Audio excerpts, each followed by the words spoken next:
Olá, sejam todos bem-vindos ao workshop Práticas em Saberes Sustentáveis, algo de valor imensurável. Durante esses dias, nós estamos fazendo a apresentação de casos e temáticas relacionadas aos objetivos sustentáveis fornecidos pela a ONU por meio da Agenda 2020-30. Nesse sentido, hoje nós iremos falar um pouco sobre economia circular e projetos alinhados à sustentabilidade, né? Os nossos convidados hoje são o professor Robert Cooper, da Unicamp, e o doutorando Christian Cariotti, né, da Croton e também da Unicamp. E nesse sentido, a gente, por meio desse workshop, tenta aproximar a comunidade acadêmica da UEMA e das outras instituições com os objetivos de desenvolvimento sustentável da ONU, as famosas ODS. Nesse sentido, nós queríamos nos agradecer desde já ao nosso maior incentivador, né, o magnífico reitor Gustavo, e ao seu vice-reitor, né, o professor Walter Canales.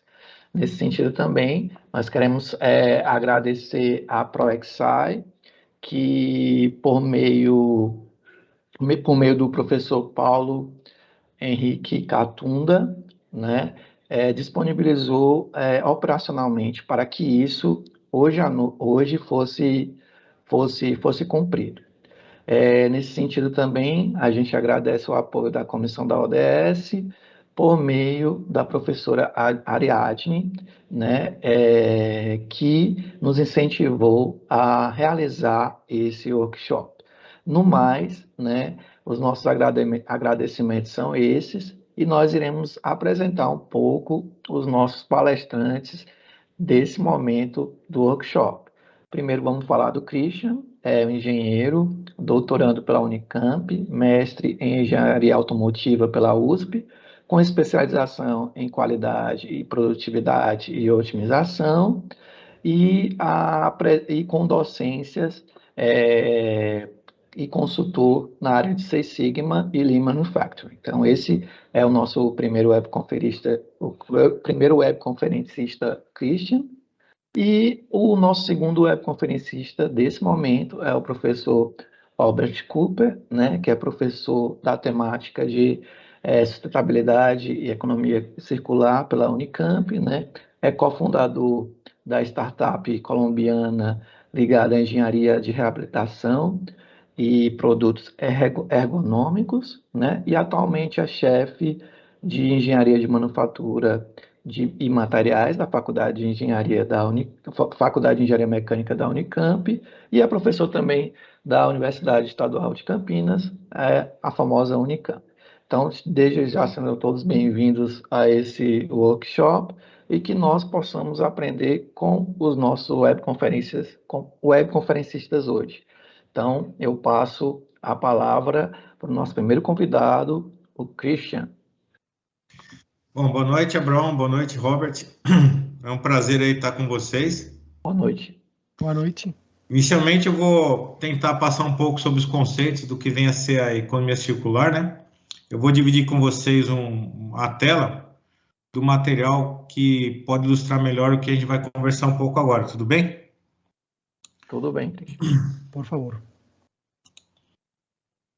Então, todos estão aí vendo a tela também? Deixa eu botar no modo aí.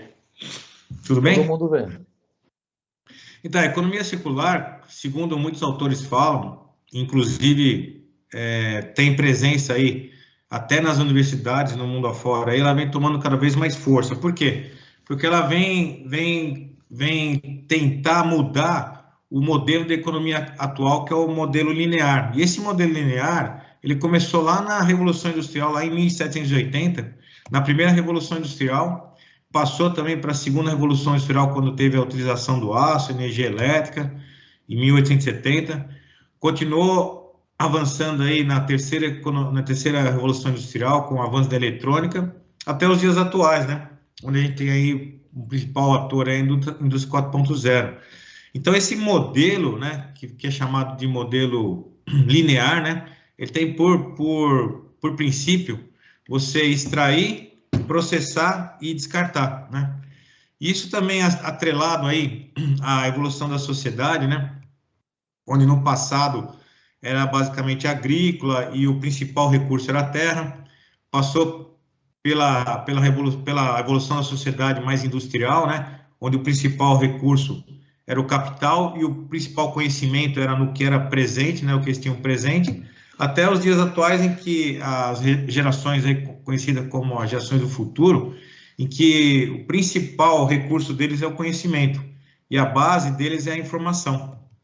Juntando isso com o crescimento populacional hoje, atualmente é cerca de 7,8 bilhões de habitantes na Terra, em 2030 já se fala em 8,5, em 2050 9,7, tudo indica que esse modelo linear, né, que ele tem o princípio de extrair e processar e descartar, é fácil você visualizar pela imagem que à medida que o homem for fazendo isso, vai chegar um momento, né, que vai colapsar o sistema, né? O que fala aí o relatório da EPA 2011 da Eurostat, né? É difícil entender, né, que se algo não for alterado, o homem vai se deparar com um colapso. E é por isso que vem aí a economia circular. Só para exemplificar um pouco para as pessoas, né? E às vezes a gente não tem conhecimento disso. Eu coloquei essa imagem aí que ela mostra aí, por exemplo, para você produzir 1 quilo de carne de boi, você necessita de 17.100 litros de água.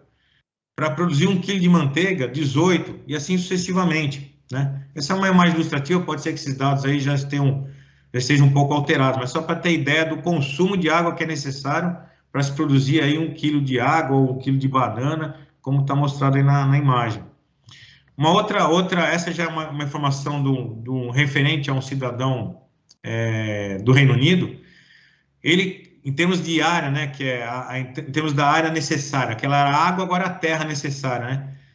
Dentro da dieta básica de um cidadão no Reino Unido, ele precisa aí de uma área, né? Pelo menos metade de um campo de futebol, como vocês podem ver aí. E aqui está distribuído aí dentro da dieta básica de um cidadão qual o consumo da terra, né? Em função da necessidade dele. Por exemplo, de toda a necessidade dele é meio campo de futebol, mas ele, por exemplo, a carne vermelha, 53% da metade, carne branca 12%, laticínios, ovos e assim sucessivamente, né?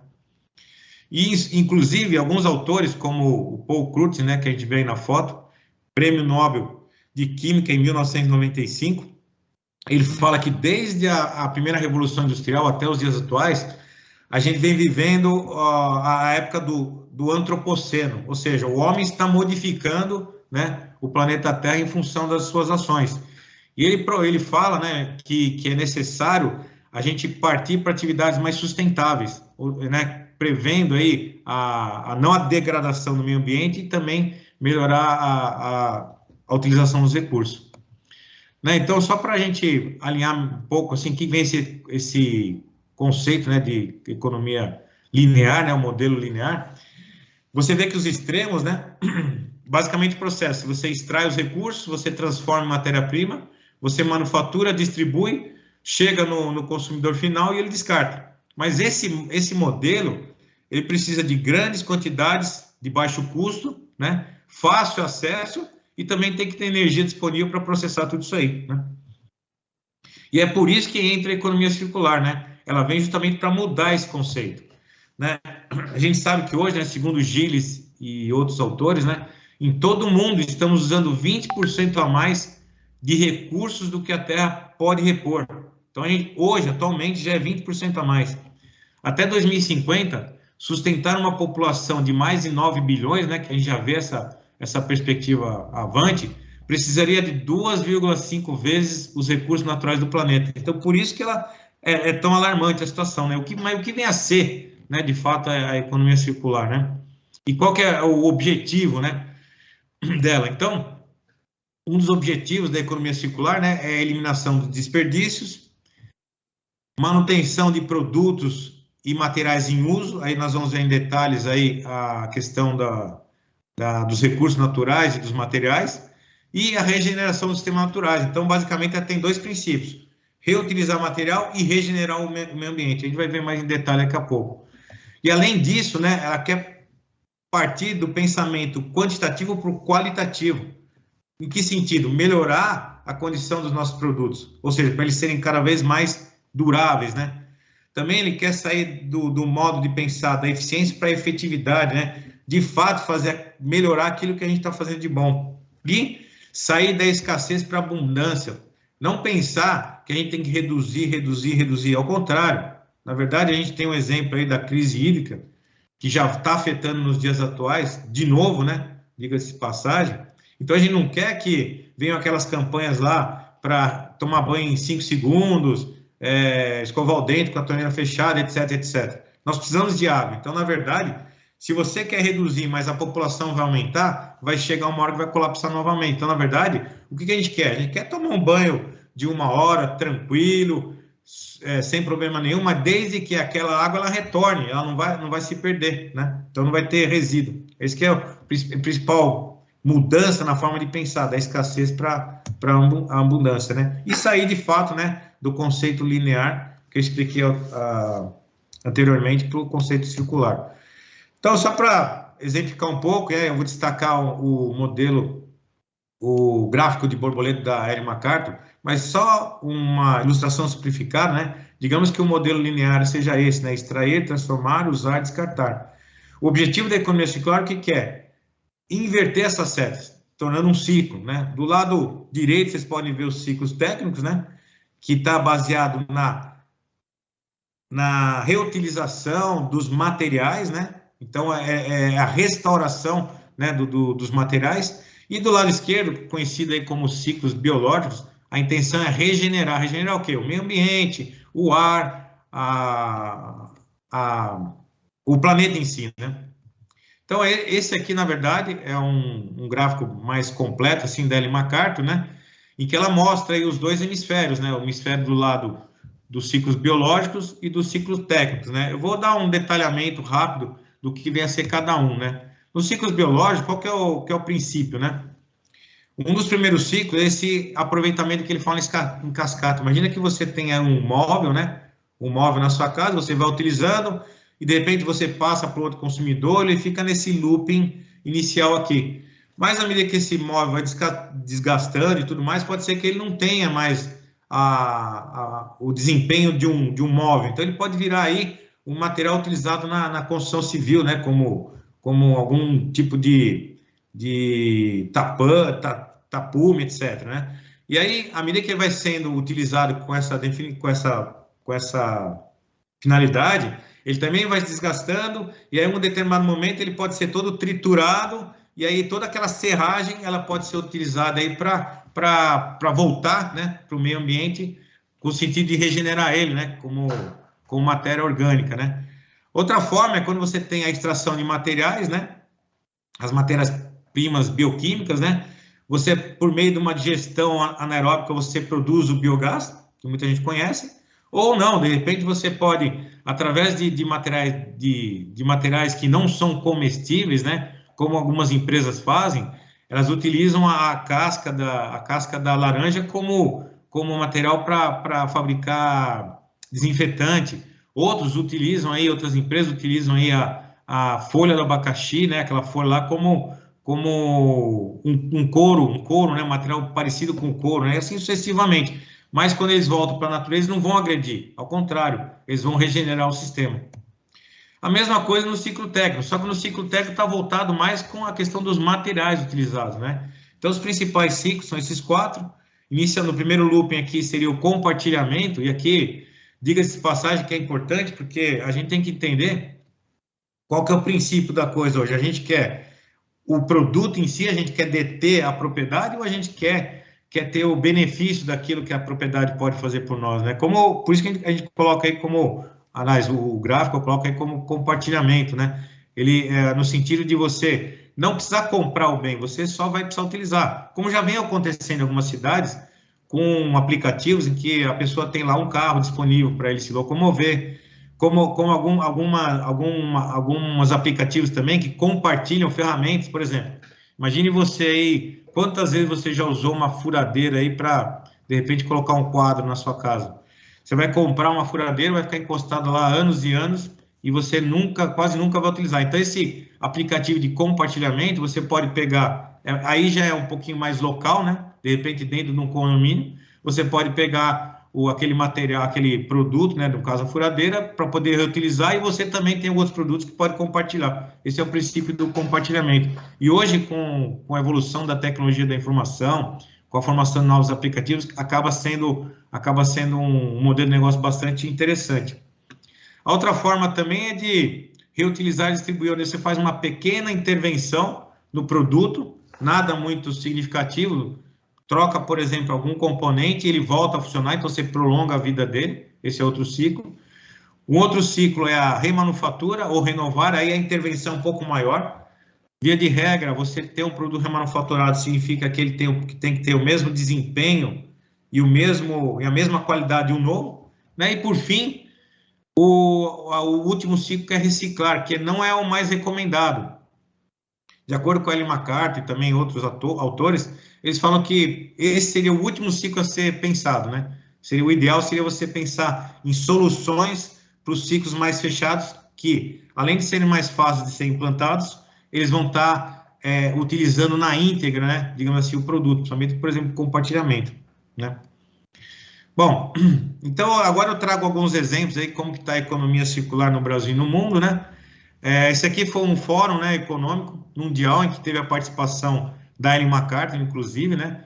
E ela menciona aí que 57 bilhões de lixo eletrônico global é gerado, né? E ela também fala que o desperdício de alimentos representa 950 bilhões de dólares, que isso aí é equivalente ao PIB da Holanda, para você ter uma ideia do impacto, né, desses resíduos. Porque a economia circular, o princípio dela qual que é? É reduzir a extração e reduzir também o descarte e manter em circulação. Esse que é o princípio dela, né?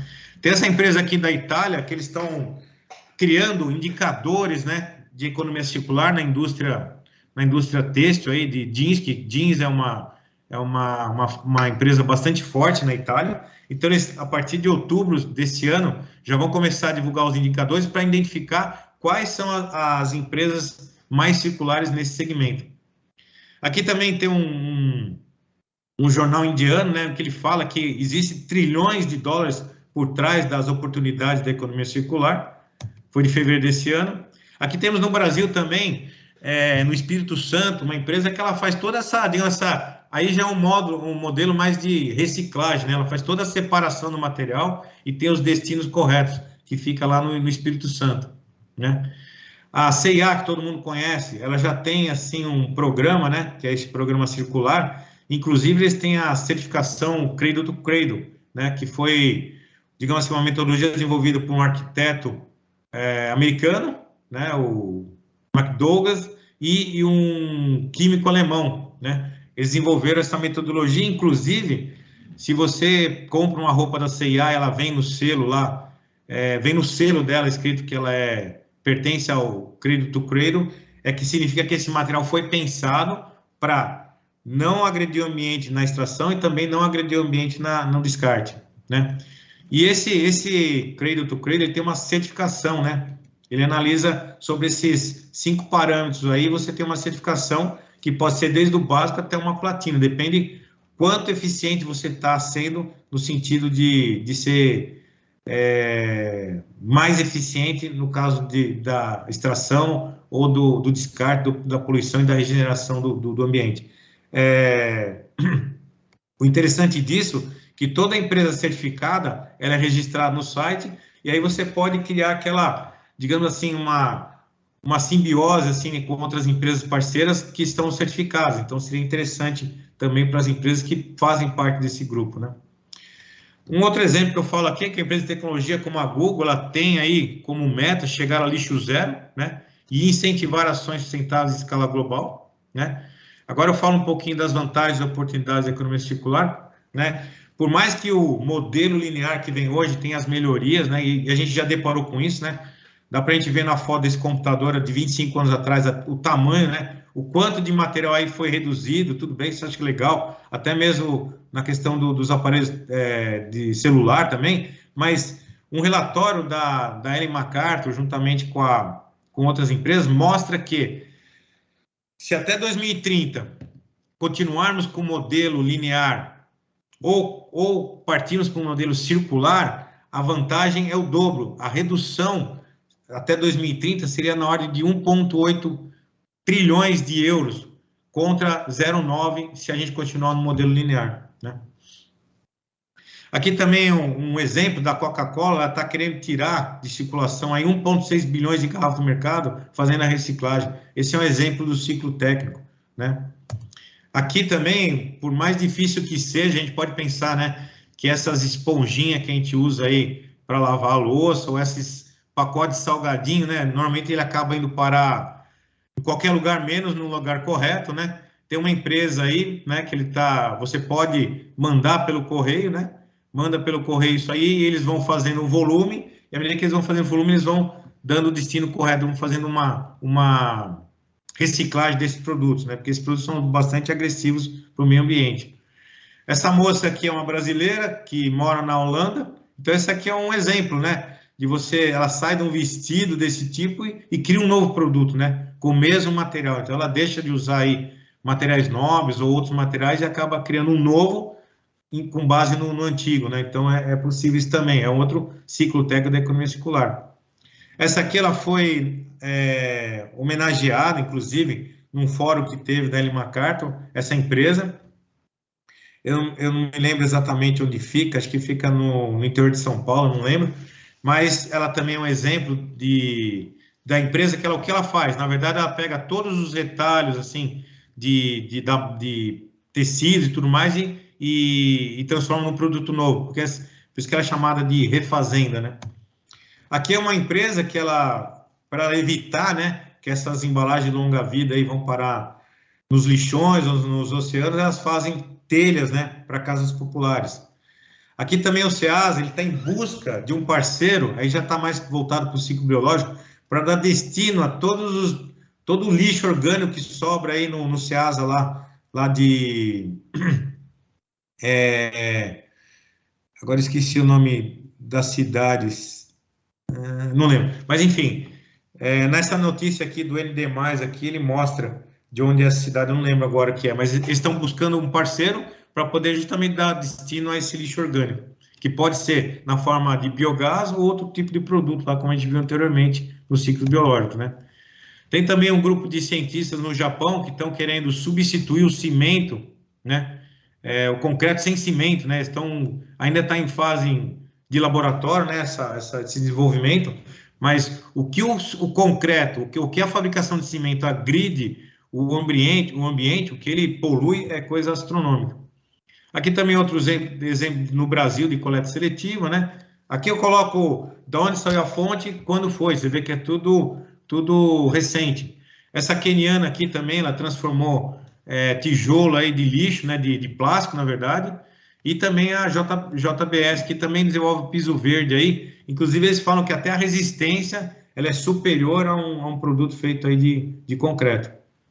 Além disso, tem a parte a Fairphone aí que faz celulares modulares, né, para você customizar o celular conforme você quer. Digamos que você quer mais memória, porque você tira muita foto, ele vem com uma capacidade de memória maior. Digamos que você quer você é mais idoso e você quer um celular com som mais forte, então ele vem com essa customização. E ele é modular, à medida que você quer customizar ele, você pode fazer isso sem problema, sem ter que descartar ele e comprar um novo. Ele é todo modular, ou seja, facilita a desmontagem, que isso é um fundamento importantíssimo, principalmente nos ciclos técnicos, né? E esse aqui é o último, acho que é o último exemplo que eu falo, não, penúltimo, é uma empresa que, por exemplo, na Alemanha, é tudo a granel. Você pode comprar tudo lá de grão, tudo que for a granel. Você não precisa, por exemplo, que nem muitas vezes você vai no médico aqui e ele fala assim, você vai ter que tomar esse antibiótico durante 5 dias, 2 ao dia. Só que quando você vai comprar o remédio, ele tem lá 15. O que você faz com os outros 5, né? Então, esse aqui é um exemplo. Inclusive, se você não tem a sua própria embalagem, eles fornecem embalagens descartáveis também. Aqui também é uma empresa que ela reverte o alimento, né? Pertence ao ciclo biológico, que é o que eles fazem com o alimento que sobra, né? Que fica nos Estados Unidos. E aqui tem uma no Brasil, que é o Banco de Alimentos chamado. Esse aqui é um relatório aí que eu peguei recentemente, olha, eles já pegaram 5 milhões de toneladas aí de alimento. O que eles fazem? Ou eles destinam para para restaurantes mais populares, ou eles fazem uma doação, enfim, toda essa coleta que eles pegam do descarte de alimentos, eles reaproveitam. Bom, basicamente é isso, né, que eu queria mostrar para vocês, só para ter um apanhamento geral do que vem a economia circular e os diversos segmentos de aplicação. Beleza? Obrigado, Christian. É muito esclarecedor a sua apresentação sobre a economia circular. É um viés assim que nós precisamos olhar com carinho, né? Porque o mundo ele precisa desse novo olhar mais sustentável de economia, né? Esse processo de transição da economia linear ele é importantíssimo e a economia circular ela vai se consolidar nesse sentido. Para nós termos, de fato, a economia circular, a gente precisa desenvolver, né, projetos cada vez mais sustentáveis, né, com viés de sustentabilidade. Nesse momento, eu convido o professor Robert Cooper a fazer a sua apresentação sobre a gestão, a sustentabilidade e a gestão de projetos. Professor, a palavra é sua. Muito obrigado, Abraão. E mais uma vez, boa noite para o Christian, boa noite para você e obrigado pelo convite, poder participar aqui, intercambiar ideias e conceitos, né, que são muito importantes. E parabéns também para a Universidade Estadual do Maranhão por apoiar essas iniciativas, né? E conseguir assim chegar a mais pessoas com esses conceitos, né? Criar uma conscientização, criar um interesse nesses assuntos. E tal como você falou, Abraão, é muito importante, né, o viés, né, que o Christian mostrou, né, esse olhar diferente, né, repensar a forma como nós estamos fazendo as coisas, tá? É importantíssimo, eu acho que é a base da sobrevivência da humanidade, né, daqui para frente. Mas tal como você falou, né, nós precisamos, né, começar a mudar isso, e uma das formas de fazer isso é através de projetos, tá? Então, nesse sentido, permita-me, eu vou começar aqui a minha apresentação, tá?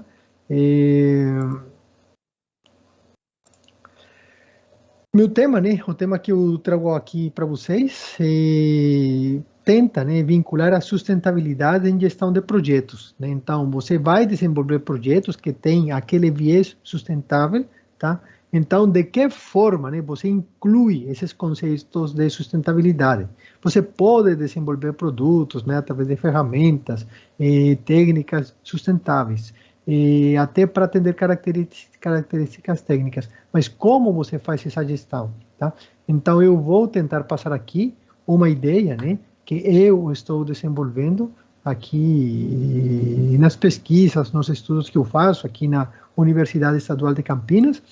E eu tenho uma proposta, né, que eu inicialmente estou chamando de uma metodologia, né, para inserir sustentabilidade em gerenciamento de projetos, tá? Essa metodologia consiste basicamente de 4 etapas, tá? Então, antes de você, né, falar que vai desenvolver esses projetos com um viés mais sustentável, né, que você vai trabalhar, né, para que você consiga aplicar esses princípios da economia circular, por exemplo, né? Então, é importante, primeiro, você encontrar significado, tá? O que significa inserir sustentabilidade no gerenciamento de projetos e qual o impacto disso nas práticas, né? Nessa gestão que vai ser realizada. Então, o primeiro passo, a primeira etapa seria isso, né? Encontrar um significado, né? Ser consciente, estar ciente do impacto que isso vai ter na forma como os projetos são gerenciados e são concebidos atualmente, tá bom? Então, esse seria o primeiro passo, encontrar esse significado, tá? O segundo seria ter uma referência, ter um modelo, tá? Para você conseguir incorporar esses conceitos no gerenciamento de projetos, tá? E um modelo, não só um roteiro para que ajude você, né, a aplicar, que isso já é uma ferramenta muito importante, mas também conseguir que esse modelo proporcione um nível de avaliação, né? Um nível de aplicação de maturidade, né? De como você está inserindo esses conceitos. Tipo assim, como eu estou agora, tá? E como vou estar depois, como vai estar minha organização, depois de eu inserir esses conceitos de sustentabilidade, tá bom? Então, numa primeira etapa, nós temos significado, estamos cientes do impacto que isso tem, inserir sustentabilidade no gerenciamento de projetos. Depois, nós nos apoiamos, tá, num modelo para, de uma forma ordenada, de uma forma mais focada, tá, incluir esses conceitos, definir ações, e esse mesmo modelo vai servir como um indicador de maturidade da evolução, né, que eu ou minha organização está alcançando, né, para incorporar esses conceitos, tá? E esse significado, essa incorporação de conceitos, ela tem que estar apoiada em alguns pilares, né? Em alguns princípios, tá? Então, aqui também nessa etapa, eu apresento, né, o que são os princípios, que eles podem ser diretrizes na implantação de sustentabilidade no gerenciamento de projetos. Uma vez que isso esteja claro, né, então aí sim, né, a gente pode partir, tá, para uma aplicação, né? E essa aplicação vai depender, né, da identificação de uns aspectos chaves, né? Porque essa aplicação não é única, tá bom? Vai depender muito da organização, vai depender muito do contexto no qual eu estou tentando realizar aquelas ações, tá? Então, depois de uma busca que eu fiz, né? Eu primeiro não pensei nessas etapas, tá? Eu primeiro tentei entender o que significava inserir sustentabilidade no gerenciamento de projetos, tá? Então eu fui atrás de fazer algumas pesquisas bibliográficas e encontrar o que existia no tema. Aí que eu comecei a enxergar, né, que isso seria mais concreto se eu conseguisse mostrar ele através de uma metodologia que consiste desses 4 passos. Então aqui eu brevemente vou falar sobre os materiais, né, os artigos científicos nos quais eu, nos principais, né, que eu me fundamentei para fazer essa proposta, tá? Então, esse artigo aqui, que consiste de uma revisão da literatura, né, e uma análise do impacto, né, da sustentabilidade em gerenciamento de projetos, que foi feito, né, pelos professores Silvius e Schipper, tá, na Holanda. Então, o que eles fizeram, né? Eles fizeram uma pesquisa, né, e bibliográfica, e eles encontraram 164 publicações, né, abrangendo um período entre 1993 e 2013, tá? Então, o que eles identificaram aí, o que eles tentaram extrair dessa pesquisa que eles fizeram, em todo esse corpo de conhecimento que estava aí já difundido através desses artigos científicos, né? Eles queriam encontrar, né, respostas para essas perguntas. Como a sustentabilidade é definida ou considerada no contexto da gestão de projetos, né? E como incluir essa sustentabilidade vai impactar a gestão de projetos, tá? Então, aqui eu resumo para vocês, tá? O que significa sustentabilidade na gestão de projetos, né? Significa equilibrar ou harmonizar os interesses sociais, ambientais e econômicos.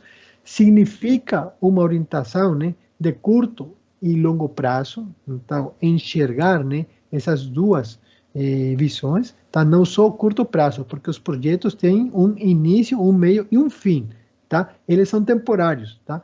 Tudo bem, eles continuam sendo temporários, mas eu preciso ter uma visão de longo prazo, tá? Eu não preciso só focar na entrega, eu preciso focar no que vai acontecer com essa entrega ao longo prazo, tá? Os projetos, eles precisam ter uma orientação tanto global quanto local, tá? Valores e ética são componentes importantes, práticas de transparência e responsabilidade social corporativa também, tá? Tem que focar na redução de risco, na eliminação de resíduos, né? E, inclusive, coincide com aquilo que o Cristian estava falando, né? Consumir renda e não capital. Mas nós não estamos falando de dinheiro, nós estamos falando de materiais, né? Como que a natureza, nós temos aí, né, uns recursos, tá? Quando nós extraímos ele, nós estamos tendo uma renda, né? Estamos tendo um ganho, né? Uma ganância desse recurso natural, tá? Mas a ideia é consumir esses produtos que eu já extraí, esses materiais que eu extraí, e não continuar extraindo, tá? Então, disso se trata. Isso significa sustentabilidade em gerenciamento de projetos, tá bom? E de que forma impacta, né? 3 grandes aspectos. Vai existir uma mudança de escopo na gestão dos projetos, tá? Tanto do gerenciamento do cronograma, do orçamento, da qualidade, tá? Você vai ter que incluir aspectos ambientais, tá? De sustentabilidade econômica também. vai ter uma mudança de paradigma na gestão de projetos, né? Então, você vai partir de uma abordagem na qual você tenta, né, ser previsível e controlar, né, para uma abordagem na qual, por causa, né, desses componentes que você está adicionando, você tem que se tornar mais flexível, mas também os projetos vão ser mais complexos, tá? Então, existe uma mudança de paradigma e também uma mudança de mentalidade para o gerente de projeto, tá? Porque ele não vai ter foco só nessa entrega dos resultados solicitados, né? Mas ele vai sentir, ou vai ter que sentir responsabilidade pelo impacto que isso vai ter ao longo prazo, tá bom? Em gerenciamento de projetos se fala do triângulo de ferro, né? Daquelas 3 variáveis básicas, tempo, custo e escopo, né? Então, essas 3 variáveis básicas, esse triângulo de ferro, aqui começa a mudar. Mais para frente também vou mostrar como, tá bom? Então, né, também existe uma mudança, né, no escopo, existe uma mudança também, né, ao longo das gerações, no qual está-se, né, partindo, né, basicamente de uma gestão de projetos tradicional, né, na qual você foca naquele escopo unicamente, daí você tem que partir, né, o que se chama, né, aquelas novas gerações, né, e pensando nessas novas gerações, mas também essas novas gerações, né, já pensando com um viés de sustentabilidade, né, para alcançar ou impactar não só na proximidade, não só na comunidade local, mas na sociedade global, tá? A mudança de paradigma, de mentalidade, mudança de escopo, são aspectos, né, importantes, como já mostrei aí, tá bom? E essa seria uma primeira etapa, né? Então, entender o significado e entender o impacto daquilo. Uma vez que esse conhecimento, esses conceitos, né, estão mais claros, então nós vamos utilizar um modelo, tá? Que nós vamos utilizar ele para quê? Para integrar essa sustentabilidade nos projetos, na gestão desses projetos, tá? E aqui o Silvius, né, que é um autor muito conhecido, né, no mundo, tá? O Schipper, novamente, também, eles elaboraram esse artigo. O que eles fizeram? Num seminário, né, num congresso de especialistas daquela associação de gerenciamento de projetos da Europa, em 2010, se reuniram mais de 100 especialistas, tá? E o foco, o tema de discussão foi justamente isso, né? Então, como integrar sustentabilidade no gerenciamento de projetos. Então, teve em 2010 mais de 100, acho que 110 especialistas pensando sobre esse assunto, tá? Então, eles chegaram numa proposta, né? Esse grupo de especialistas chegou numa proposta, chegou no que poderíamos chamar de um modelo de maturidade, tá? E, basicamente, né? O que eles falaram, né? Então, olha, sustentabilidade em projetos, né? É sobre integrar esses aspectos, né? Econômicos, ambientais e sociais nessa gestão, né? E ao fazer isso, né, esse gerenciamento dos projetos, ele amplia seus limites, ele passa a ser muito mais abrangente, tá? Então, esses especialistas fizeram uma proposta em qual sentido? Bom, nós temos o tripé da sustentabilidade, os aspectos econômicos, ambientais e sociais. Eles identificaram 10 elementos que eles podiam ser chaves, tá, para você conseguir essa integração, tá? Então, eles falam, olha, em termos de gerenciamento de projeto, o que significa sustentabilidade econômica?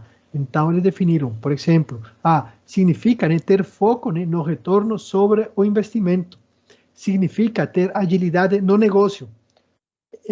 Como nós integramos, né, os aspectos ambientais no gerenciamento de projetos?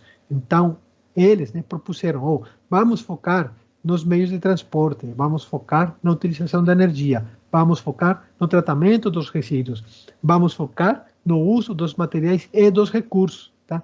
Então, esses 3 aspectos da sustentabilidade, esse tripé da sustentabilidade, eles desdobraram em 10 elementos, né? Que eles, na verdade, são ações que têm que ser realizadas, tá? Para, através dessas ações, alcançar esses níveis de sustentabilidade, e, ao mesmo tempo, eles definiram 32 descritores, né?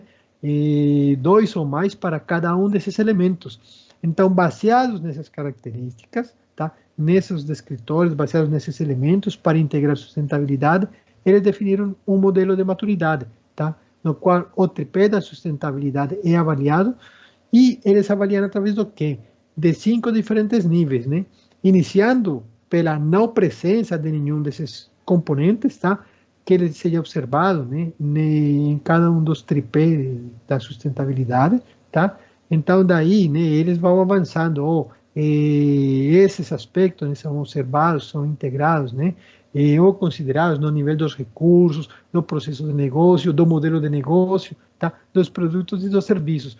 Então, a ideia seria utilizar esse aqui, que seria como se fosse um checklist, fazer uma verificação da empresa, encontrar um primeiro nível, que aparece aqui, né, nas cores mais escuras, propor umas ações como se fosse um processo de melhoria contínua, tá? E fazer uma medição posteriormente, né, com base nesses primeiros dados que foram obtidos, e ir mostrando, como aparece aqui nessas áreas, né, mais claras, como essa integração vai aumentando, vai se incorporando, tá bom? Então, nós temos significado, nós temos consciência do impacto de incluir sustentabilidade no gerenciamento de projetos e nós temos um modelo que pode nos guiar na implantação dessas ações, tá? Então, tudo isso é muito importante, tá? Mas como nós vamos integrar, no que nós vamos nos apoiar, no que nós vamos fundamentar essas propostas, tá? Então, aqui, né, que aparece essa proposta desse autor, do Danespur, tá? Foi um artigo publicado em 2015, no qual, né, ele mostra esse contraste que existe, né, entre a gestão de projetos sustentável e a gestão de projetos tradicional. E aqui nós temos um pouco disso que eu estava falando para vocês, né? Olha, aqui tem uma mudança, né, na visão, né, na orientação do projeto, ou na visão tradicional, eu estou focado só naquela entrega, só naquela data, né, que eu vou entregar meu projeto para o cliente, né? Aqui não, eu tenho que entregar, obviamente é um projeto, mas qual vai ser o impacto que isso vai ter ao longo do tempo, tá? Aqui, na visão tradicional, por exemplo, a orientação, né, o foco é naquele escopo que eu prometi, tá? Na visão sustentável, não é mais essa característica, essa especificação. Ela está envolvida, mas também ela está, né, ela tem uma orientação com relação ao ciclo de vida daquele produto ou o ciclo de vida daquele serviço, tá? Na visão tradicional, nós temos esse tripé, né, esse triângulo de ferro, escopo, tempo e custo, né? Na visão sustentável, nós temos sustentabilidade econômica, social e ambiental, tá? Na visão tradicional, nós temos e fazemos esforços enormes por diminuir a incerteza, diminuir a complexidade.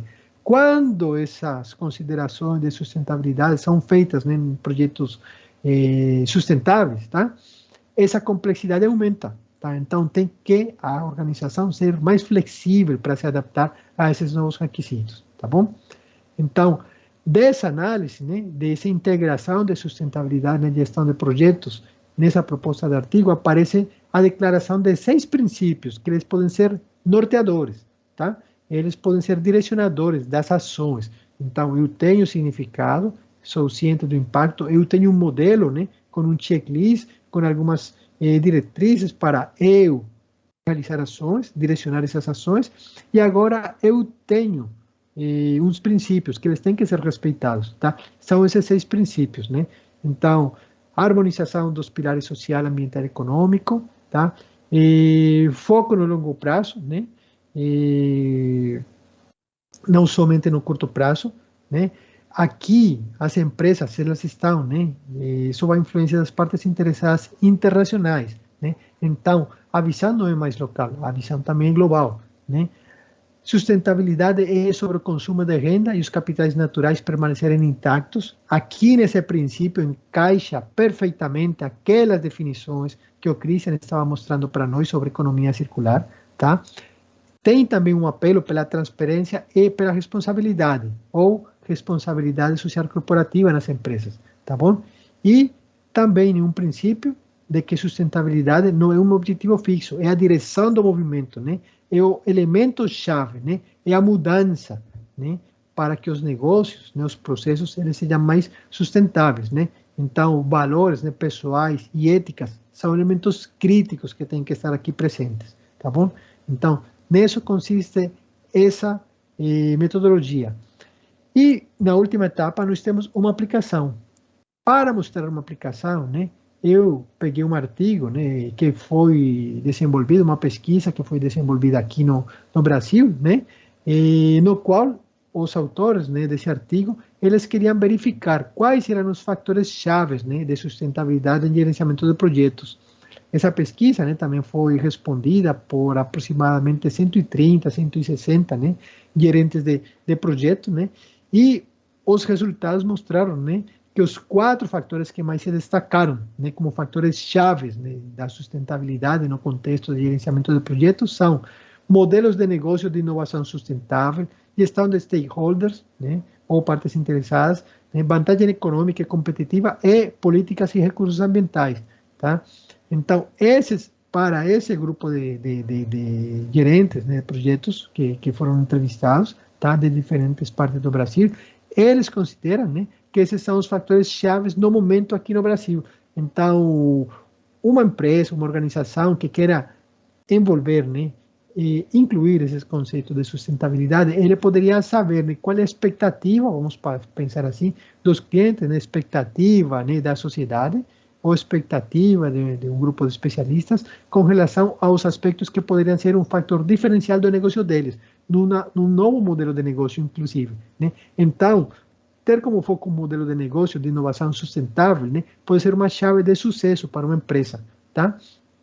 Fazer uma gestão adequada dos stakeholders, né, e principalmente, né, tentar através desse modelo de negócio obter uma vantagem econômica, né, e ganhar, né, na corrida com as outras empresas, né, através da inclusão de políticas e consideração dos recursos ambientais, tá? Então, basicamente nisso consiste a proposta, né, como incluir essa sustentabilidade no gerenciamento de projetos, tá? Essa é a ideia que estou trabalhando, né, como proposta de metodologia, e basicamente consiste nisso, né? Definições, conceitos, princípios, aplicação, tá bom? Então, é isso, Abraham. Muito obrigado a vocês, muito obrigado, Christian, e é um prazer estar aqui com vocês. A gente que agradece, professor Cooper. Nesse momento a gente vai fazer perguntas tanto ao Christian como ao Robert, mas é fato que essas temáticas, né, elas se enquadram muito no Objetivo de Desenvolvimento Sustentável número 12, né, que é consumo e produção responsável, né?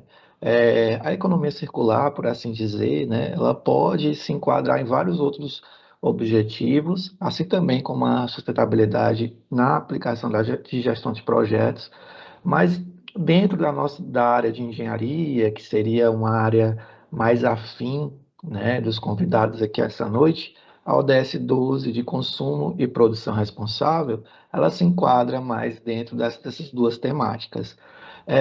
Nesse sentido, Christian, eu gostaria de saber quais são as barreiras para a economia circular hoje. Hoje, no lado da empresa, né, quando se fala do tamanho da empresa, eu li um artigo em que quanto menor a empresa, mais barreiras são criadas, na verdade. Porque, na verdade, os recursos são diferentes. Então, existe a questão da criação de uma estrutura para na verdade, colocar em prática, né, os princípios da economia circular. Na verdade, também tem a questão do imediatismo para muitas empresas, né, que, como o professor Robert está falando, né, o projeto é feito já com um deadline definido, e ao contrário do sustentável, é de longa data, né, então isso já também passa a ser uma barreira. Agora, eu noto que as empresas maiores, mais estruturadas e mais, digamos assim, voltadas para essa questão sustentável, as barreiras são um pouco menores, mas eu diria que as principais é a questão do tempo, né?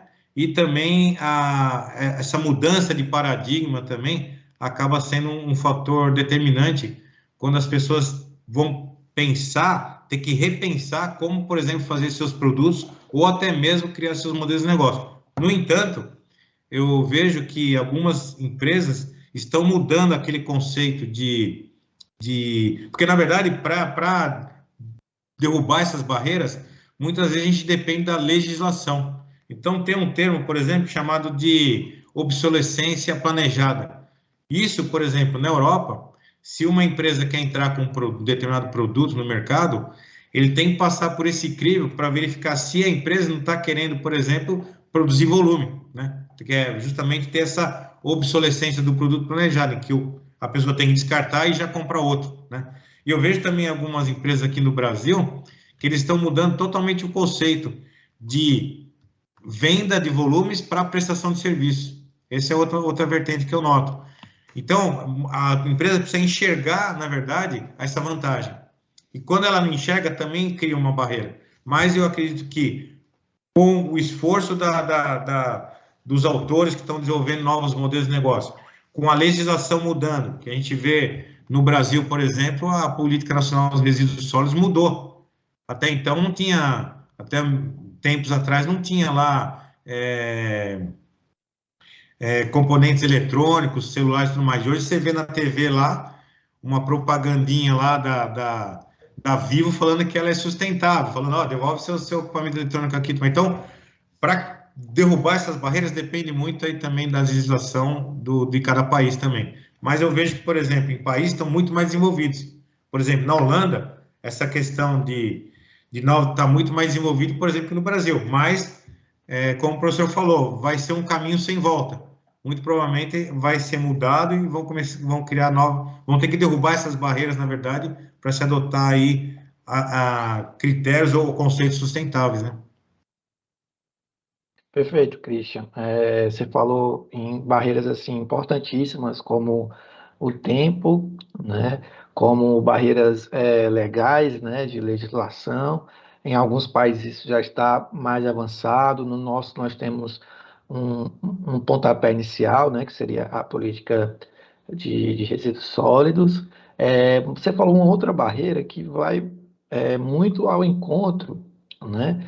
Do que o professor Robert estava falando, que é a questão da cultura, né? Ela precisa ser, de certa forma, mudada, né? Existe uma cultura de descarte muito grande e a gente vê que com a economia circular essa cultura deve sim ter um outro viés e um outro olhar. Dentro disso, de mudança de cultura, professor Robert Cooper, eu gostaria de perguntar de como, né, esse modelo de gestão de projetos com sustentabilidade vai impactar a cultura da organização. Bom, Abraão, eu acho assim, né, que a organização, principalmente, né, pela diretoria, né, pela cabeça da organização, né, e tem que ter uma mudança grande, viu? Porque essas mudanças de paradigma não são fáceis, né? Então, só o fato de você partir, né, de uma visão de curto prazo num projeto, né, ou de uma visão local, para uma visão de longo prazo e uma visão global, são bem complexas, tá? São coisas que são difíceis de serem alcançadas, mas eu acho, né, também no sentido do que o Christian estava falando, né, que se existissem, né, regulamentações um pouco mais fortes, né, se existissem direcionamentos, inclusive, mais claros, né, fomento para que essas ações fossem realizadas, né, então existiria mais apoio também, existiria mais interesse, né, por si só as coisas não vão ser feitas, né, e infelizmente, né, embora toda organização precise de um lucro, e disso se trata, né? Também a parte ambiental tem que ser observada, tá? Recentemente eu estava batendo papo, né, com um colega meu, né? E estávamos, assim, eu estava criticando um pouco esse viés, né? Só pela parte econômica, né? Que existe nas organizações, mas por aquela economia linear, tá? Daí ele me perguntou, bom, então, qual conselho você daria, né, para um empreendedor, para um inovador, aqui para os nossos alunos? Falaria, olha, o conselho que eu daria seria que tem muitas oportunidades na aplicação da economia circular. E o Christian mostrou aí com esses exemplos, com esses gráficos, inclusive com números de mercado, tá? Existe muito potencial, tá? Existe muita oportunidade. Mas as empresas ainda, né, as organizações, a maioria, não estão enxergando o valor que isso tem, tá?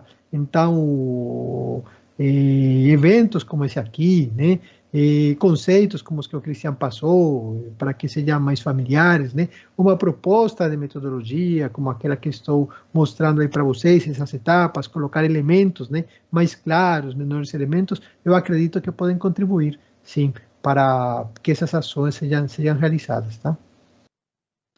Professor Cooper, eu teria uma outra pergunta ao senhor, relacionada mais ao modelo que o senhor apresentou. Eu quero saber a motivação e qual a lacuna esse modelo supre hoje.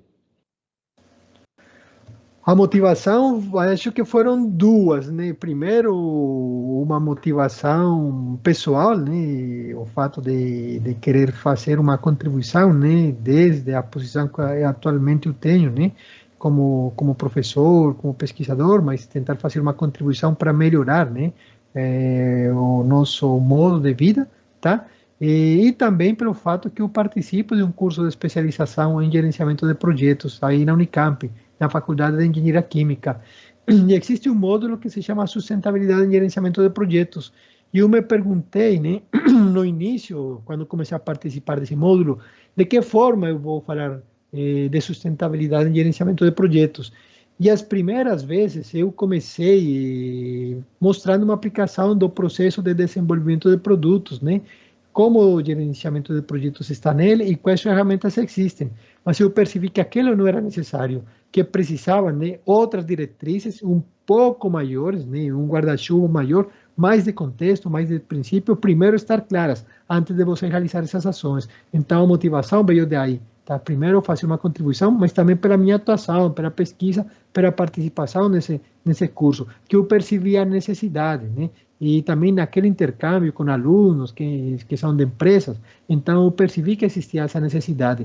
E é uma ideia, né, que não é definitiva, não está formada, mas que estou tentando amadurecer. Você fez outra pergunta, Abraão, desculpa. Além disso. Qual é a resposta, né, que esse modelo trará para a ciência? A lacuna, como né? ele vai cobrir essa lacuna? Olha, é uma boa pergunta, né? Eu espero que ele seja enxergado como, ou que eu consiga construir, né? Uma proposta sólida em termos de metodologia, tá? Para que facilite, né? Para que as ações, né, de inserir sustentabilidade no gerenciamento de projetos, né? Para obter produtos, né? Que estejam considerados dentro dos preceitos da economia circular, né? Então, que exista esse direcionamento, que seja mais claro, que facilite a interpretação desses conceitos e, obviamente, a sua aplicação, tá? Então, eu espero que a lacuna seja essa, que sirva como uma referência, né? Ou como uma ferramenta para inserir sustentabilidade no gerenciamento de projetos. Perfeito, professor. Obrigado pelas respostas. Christian, a economia circular ela é urgente, né? E ela é para ontem, pelos dados que foram apresentados aí por você. Mas como o Brasil está nisso tudo, né? A gente falou de um pontapé inicial, mas fora esse pontapé dessa lei de políticas de resíduos, como está hoje a situação do nosso país? Então, existem muitas empresas com essa iniciativa, como foram os exemplos que eu coloquei, né? E eu acredito que, por exemplo, aquela empresa das embalagens Tetra Pak, que eles produzem, olha, veja como é interessante, eles produzem a embalagem, eles sabem que aquilo vai gerar resíduo. No entanto, eles se associaram a startups ou alguns outros parceiros para desenvolver o que fazer com aquela embalagem. Então, eles começaram a fazer para eliminar a possibilidade de descartar aquilo num lixão, no oceano, ou quando quer que seja. Eles desenvolveram, juntamente com parceiros, a possibilidade de você fazer aquelas telhas para casas populares. Quer dizer, é uma iniciativa que, de repente, pode não estar trazendo lucro para a empresa, porque por se tratar de uma aplicação de casas populares, mas, ao mesmo tempo, a empresa entende que é muito melhor ela tomar essa iniciativa sustentável do que deixar todo esse material ser jogado aí no ambiente aí que com certeza vai impactar ela lá na frente. Esse que é o principal. Muitas empresas só veem o futuro a curto prazo, mas na verdade, quando você abre esse leque para longo prazo, aí as empresas elas começam a enxergar de forma diferente. Você perguntou como está no Brasil.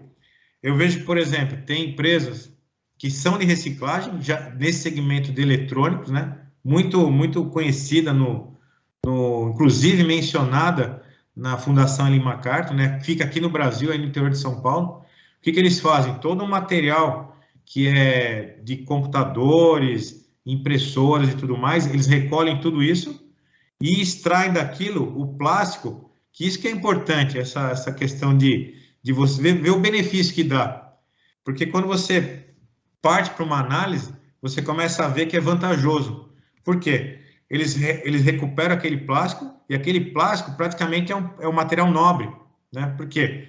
Eles tiram todo o computador, o que é plástico, fazem lá o processamento para virar aqueles pellets lá, e eles veem que aquele material é praticamente um material nobre, que pode ser utilizado imediatamente numa outra injeção do plástico para um computador. Então, eu vejo que, assim, não são muitas, eu vejo que, na verdade, tem um artigo que eu li, que cerca de 73% das empresas brasileiras utilizam, de alguma forma, a economia circular, alguns preceitos da economia circular. E a gente vê isso porque, principalmente quando, na década de 90, né, que apareceu a ISO 9000, então todo mundo queria ter as certificações 9000 e tudo mais, aí logo veio a ISO 14000, então, acho que esse artigo, ele fala, inclusive é um artigo, acho que saiu em algum evento da Ciesp, não lembro, mas, na verdade, você vê que é verdade, porque com a ISO 14000 também tem uma questão da gestão, de você ser mais sustentável, não agredir o ambiente. Então, de alguma forma, eu diria assim que, no Brasil, a grande maioria das empresas, de alguma forma, eles aplicam aí os preceitos da economia, não na totalidade, porque, na verdade, acho que um fator importante para se começar a aplicar na totalidade a economia circular é você redesenhar o produto, ou seja, o redesign circular. Esse é um fator importante que, às vezes, é complicado, porque imagina você, uma empresa que tem toda uma estrutura lá, fabrica plástico, mas de repente ele quer mudar isso, ou vai ter que reinventar o produto dele, né? Então, mas assim, em termos, voltando à sua pergunta, eu já li em artigos que a grande maioria das empresas no Brasil, elas aplicam de alguma forma, mas ainda não na sua totalidade, que seria o mundo ideal, né? Como vem ocorrendo em alguns países, por exemplo, na China, que ele tem aquela simbiose industrial, em que as empresas estão todas interligadas, onde o resíduo de um é alimento do outro e assim sucessivamente. E quando chega no final da cadeia, ele volta para a primeira empresa. Isso é o mundo ideal. Em alguns lugares tem isso. Mas o que eu vejo é que esse tema ele vem crescendo muito, por alguns motivos. Ou por uma questão de necessidade de alguns países, como a China, né? A China, não precisa nem falar que os caras precisam fazer alguma coisa lá, né? Dada a quantidade de pessoas, né? Mas eu acredito que no Brasil também tem, né? Como eu falei, aí, de alguma forma eles estão aplicando. Mas ainda, eu diria que na totalidade ainda é um gap aí que tá sendo aí preenchido aos poucos, eu acho. Obrigado, Christian. E aí vem a junção aí dos dois temas, né? Esse remodelar o produto, repensar, vem de um projeto com viés relacionado à sustentabilidade, que é isso que a ferramenta que o professor Robert Cooper ele propôs e apresentou hoje nesse workshop. No mais, pessoal, eu gostaria de agradecer muito a presença tanto do Christian como do Robert, né, por participarem aqui do nosso workshop. Se vocês tiverem uma consideração, alguma última consideração, vocês podem fazer nesse momento. Aí a sequência pode ser Christian e Robert, vocês... Tudo bem, vamos. Então, eu agradeço aí a oportunidade de participar e eu acredito que, espero que muita gente veja esse evento aí para poder acabar se conscientizando cada vez mais dessa necessidade que vem vindo aí ao longo do tempo. Então, isso é fácil de ver quando a gente vê aquele evento lá que teve no Dia da Terra, né, em que os governantes dos países, o presidente dos Estados Unidos, do Brasil e tudo mais, já assinalaram aí a necessidade de se repensar, né, na forma como vai reduzir as emissões, né? Haja visto que alguns países, como a Europa, já fala-se lá que até 2030 não se vai mais comercializar produtos, veículos, né, com combustão interna, né? Eles vão ter que partir aí para energia limpa, alguma coisa do tipo. E até, por incrível que pareça, nos Estados Unidos e algumas cidades também, até 2035 já se fala que algumas cidades dos Estados Unidos aí, eles vão começar a não permitir, né? Aí vem de novo aquela questão das leis, né, para mudar as coisas, né? Vão começar a restringir o comércio de carros movidos a combustão interna aí com gasolina, diesel, qualquer ou até mesmo etanol e tudo mais, né? Então, uma consideração é isso. Eu acho que é importante, quanto mais as empresas se anteciparem nesse tema, melhor vai ser o desempenho lá no futuro. Chego até a arriscar que, se não mudarem, com certeza elas vão acabar até saindo do mercado por algum motivo. Professor Robert.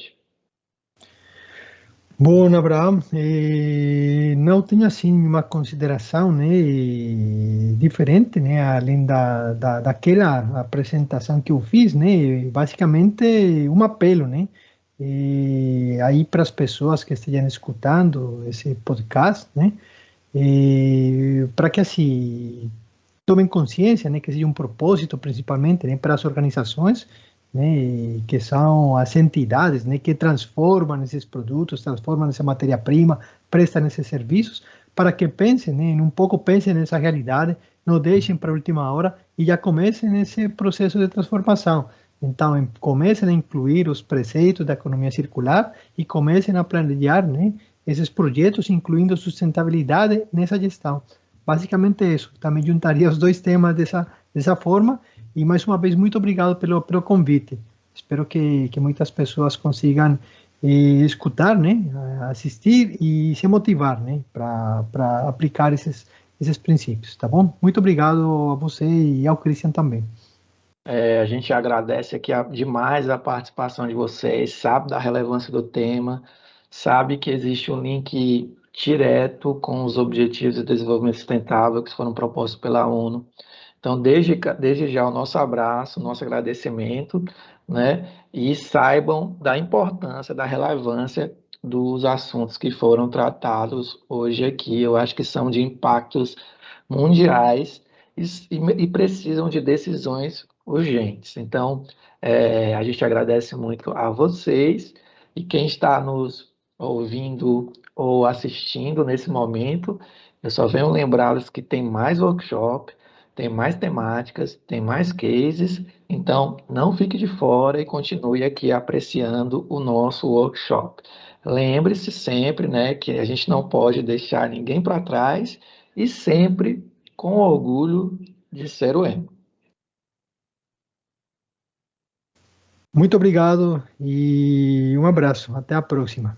Até a próxima, pessoal. Até a próxima.